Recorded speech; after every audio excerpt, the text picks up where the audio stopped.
জোছনা মাখে, কেউ জোনাকির আলোয় গল্প লেখে,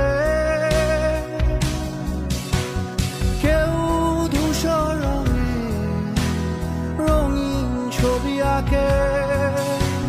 ভুল পংক্তিমালা আবারও হাসে, আবারও হাসে। ঘর ছাড়া বাতাস